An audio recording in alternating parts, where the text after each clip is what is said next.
अस्सलाम वालेकुम students, welcome to Bio Brain. I am Rafe Khan. आप देख रहे हैं bio brain biology 9th class हम पढ़ रहे हैं और आज हम स्टार्ट करने लगे हैं न्यू चैप्टर जो कि है एंजाइम।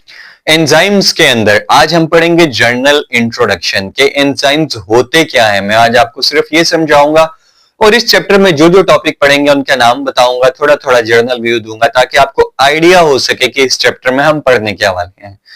जैसे कि बेटा इसका नाम है एंजाइम, तो ऑब्वियसली इसमें हम एंजाइम्स के बारे में इन डिटेल पढ़ेंगे। एंजाइम्स होते क्या हैं? एंजाइम्स बेसिकली बेटा बायोकैटालिस्ट हैं। बायोकैटालिस्ट मतलब ऐसी प्रोटीन्स हैं जो किसी भी केमिकल रिएक्शन को स्पीड अप कर देती हैं, उसकी रफ्तार को तेज कर देती हैं। इसकी एग्जांपल मैं ऐसे दूंगा कि अगर कोई केमिकल रिएक्शन जैसे करने में 2 घंटे लगेंगे, अगर with the help of enzyme हम उसमें एंजाइम ऐड कर दें तो क्या होगा, वो 15 मिनट में वो रिएक्शन कंप्लीट हो जाएगा।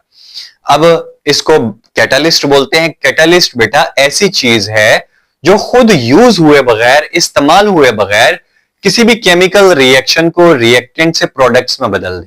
इस्तेमाल खुद वो इस्तेमाल नहीं होती, लेकिन उसकी मौजूदगी में रिएक्शन का अमल बहुत तेज हो जाता है। ऐसी चीज को बोलते हैं कैटालिस्ट।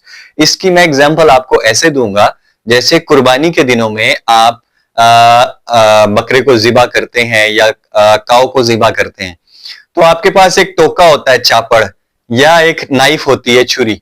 अब वो नाइफ खुद इस हद तक सिर्फ यूज हो रही है कि बोटियां बनाने के लिए काट रही है, ठीक है, मीट को काट रही है, लेकिन उस नाइफ को वो खत्म नहीं हो जाती काटने के बाद, उसको आप दोबारा भी इस्तेमाल कर सकते हैं। इसी तरह कैटालिस्ट बार बार यूज हो सकते हैं और इनका काम सिर्फ इतना होता है कि इनकी मौजूदगी में रिएक्शन की स्पीड बहुत तेज हो जाती है।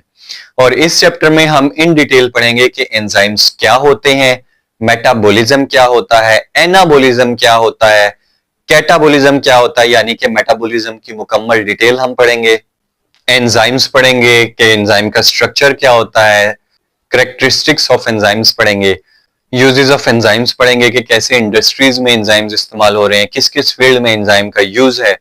उसके अलावा हम पढ़ेंगे इसके मॉडल्स, लाइक मॉडल्स में क्या कि एंजाइम का स्ट्रक्चर कैसा हो सकता है। उसके लिए 2 मॉडल्स हैं बेटा, लॉक एंड की model and induce fit model. उसको हम इन डिटेल पढ़ेंगे कि लॉक और की, जैसे कि नाम से जाहिर है ताला और चाबी, लॉक एंड की मॉडल क्या होता है, इंड्यूस फिट मॉडल क्या होता है, ये हम पढ़ेंगे। एंजाइम की एक्टिविटी पे असरअंदाज होने वाले अवामिल को पढ़ेंगे, factors that effects enzyme activity.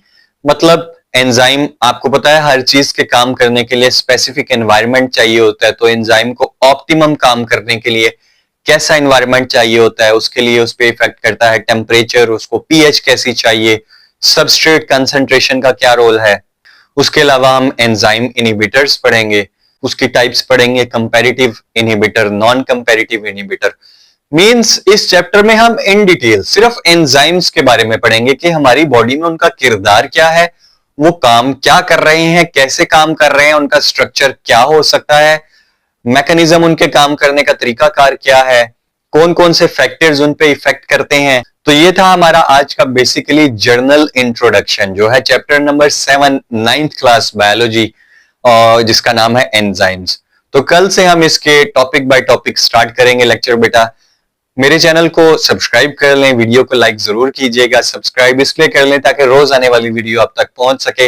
हम बड़ी मेहनत से कोशिश करते हैं, with the help of animations, with the help of different examples, book की कटिंग लगाते हैं ताकि आपको पता चल सके कौन से पेज से मैं आपको पढ़ा रहा हूं। अपना बहुत सारा ख्याल रखिएगा। आप ज्वाइन कर सकते हैं हमें दिए गए लिंक्स पे। अपना बहुत सारा ख्याल रखिएगा। इंशाल्लाह आपसे मुलाकात होती है कल। अल्लाह हाफिज।